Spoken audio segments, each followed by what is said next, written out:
Welcome to A Century of Cinema. Today I will be exploring my favourite films of 1951. First up is Ingmar Bergman's Sommerlek, Summer Interlude. Mai Britt Nielsen stars as a ballerina named Marie, who receives a diary that once belonged to her lover Henrik, Birger Malmsten. This prompts her to return to the island where they met, and where she spent the summer with her Aunt Elizabeth and Uncle Erland when she was a teenager.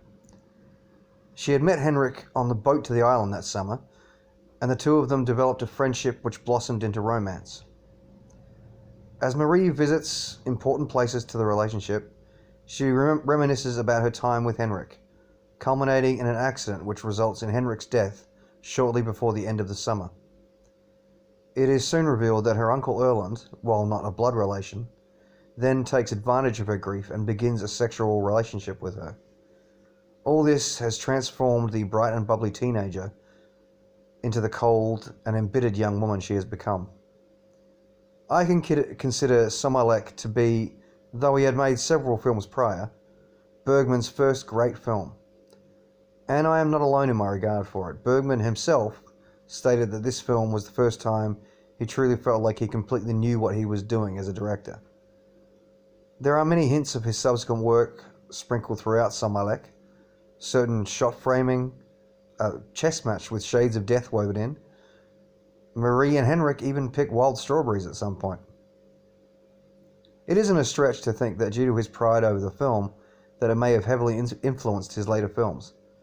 And though Bergman's direction is outstanding, as is the script he co-wrote with Herbert Gravenius, it is the performance of Mai Britt Nielsen as Marie which is the standout for me.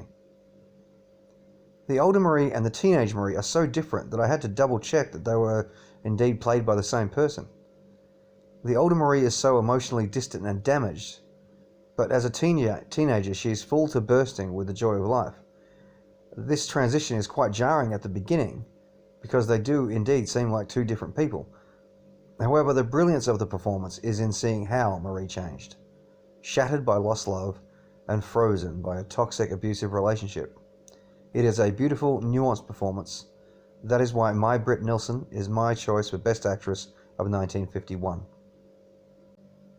Alfred Hitchcock's Strangers on a Train, based on Patricia Highsmith's novel, stars Robert Walker and Farley Granger as Bruno and Guy, two strangers who, oddly enough, meet on a train. The unctuous dandy Bruno suggests to renowned tennis player Guy that the two men perform each other's chosen murder, the victims being Bruno's father and Guy's manipulative, cheating wife, who refuses to give him a divorce, thereby allowing him to marry his new love, Anne. Guy understandably laughs this idea off, and the two men part. However, when Bruno follows through with his end of the, to his mind, arrangement, he informs Guy and threatens to implicate him if he goes to the police and doesn't kill Bruno's father. For me, there are two main draws to Strangers on a Train. Of course, Hitchcock's stellar direction, which, let's face it, is essentially a given at this point, and a somewhat unsung performance by Robert Walker as Bruno. While the character of Guy is the protagonist of the film, and the beneficiary of most of the screen time, the true star is his antagonist Bruno. Robert Walker shows Bruno as an outwardly foppish, obnoxious, yet apparently harmless, spoiled rich boy. Yet he also, in his darker moments, exhibits the traits of a scheming and vicious psychopath who is both manipulative and compulsive. The author of the novel, Patricia Highsmith, has gone on record as saying that Walker's performance is the highlight of the film, yet it remains largely short of other accolades, something which is unfortunately not unusual for actors in Hitchcock films, and during his film career for Hitchcock himself. As time went by, however, Hitchcock became a legendary director, and Strangers on a Train is certainly one of his highlights. His mastery of suspense is brilliantly showcased, particularly in the last portion of the film, which is essentially a 30-minute climax, which builds from intercutting between Guy rushing to get through a tennis match, and Bruno on his way to the scene of the crime to frame Guy, to Guy, pursued by the police, attempting to catch up to Bruno, and finally, a tumultuous battle on an out-of-control carousel. Add to that the dashes of jeopardy and menace peppered throughout the entire film, and anyone can see that Hitchcock truly earned his reputation as one of the all-time great directors. So Alfred Hitchcock is my choice for Best Director, and Robert Walker gets at least one more accolade as my choice for Best Actor of 1951. Finally, Robert Wise's seminal sci-fi classic, The Day the Earth Stood Still. Written by Edmund H. North, incorporating elements of Harry Bates' short story Farewell to the Master, it is about an alien named Klaatu, played by Michael Rennie, who comes to Earth accompanied by his gigantic robot protector Gort to impress upon the human race the folly of its current state. Namely, the seemingly ceaseless aggression and mucking around with nuclear weapons, the latter of which being what got the aliens' attention. After getting shot soon after arrival, of course, America folks, Klaatu, disillusioned by political avenues, tries to find another way to address his concerns with the world. Along the way, he is aided by Patricia Neal's Helen, her son Bobby, and Professor Barnhart, played by Sam Jaffe, who suggests a benign demonstration of power to make the people of Earth pay attention. Klaatu's demonstration is stopping all electricity on the entire planet, save where it would be dangerous, for half an hour.